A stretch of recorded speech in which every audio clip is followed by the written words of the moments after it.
रेखा गुप्ता ईश्वर की शपथ लेती हूँ कि दिल्ली की राजनीति में बड़ा बदलाव हुआ है। मुख्यमंत्री रेखा गुप्ता की सरकार ने शपथ लेते ही अपने इरादे साफ कर दिए हैं। महज 24 घंटे के अंदर कई अहम फैसले लिए गए हैं। प्रशासनिक फेरबदल, मोहल्ला क्लिनिकों की जांच, डीटीसी बसों की हालत सुधारने का संकल्प, महिलाओं की फ्री बस यात्रा जारी रखने का ऐलान और आयुष्मान भारत योजना को लागू करने का बड़ा फैसला। इस वीडियो में हम आपको बताएंगे कि इन फैसलों से दिल्ली पर क्या असर पड़ेगा और क्यों ये सरकार अपने पहले ही दिन चर्चा में है। रेखा गुप्ता सरकार ने आते ही सबसे पहला काम प्रशासनिक स्तर पर बदलाव का किया।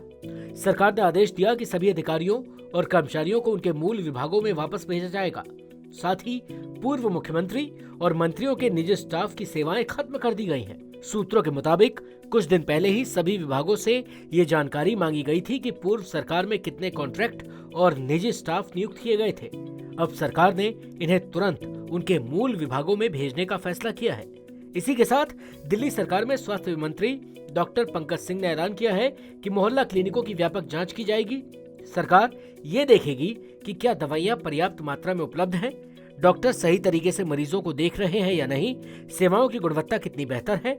अगर किसी भी तरह की गड़बड़ी पाई गई तो जिम्मेदार लोगों पर सख्त कार्रवाई होगी। इसी के साथ सरकार का डीटीसी बसों की हालत पर सख्त रुख है। दिल्ली की पब्लिक ट्रांसपोर्ट को लेकर सरकार ने बड़ा कदम उठाया है। खबरें हैं कि 40% डीटीसी बसें डिपो में खड़ी हैं और नई बसों की खरीद पिछले कुछ सालों में नहीं हुई है। रेखा गुप्ता सरकार अब डीटीसी बसों की स्थिति की जांच कराएगी ताकि सार्वजनिक परिवहन को सुचारू बनाया जा सके और यात्रियों को बेहतर सुविधा मिले। चुनाव से पहले चर्चा थी कि बीजेपी सरकार आने के बाद महिलाओं की फ्री बस यात्रा योजना बंद कर सकती है, लेकिन मुख्यमंत्री रेखा गुप्ता ने साफ कर दिया है कि ये योजना जारी रहेगी।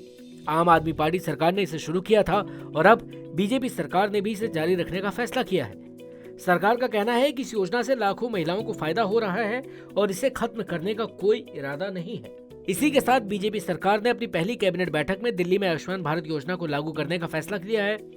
इस योजना के तहत हर गरीब परिवार को 5 लाख रुपए तक का स्वास्थ्य बीमा मिलेगा। इसके अलावा दिल्ली सरकार भी 5 लाख रुपए का टॉप अप देगी, जिससे कुल 10 लाख रुपए तक का इलाज मुफ्त हो सकेगा।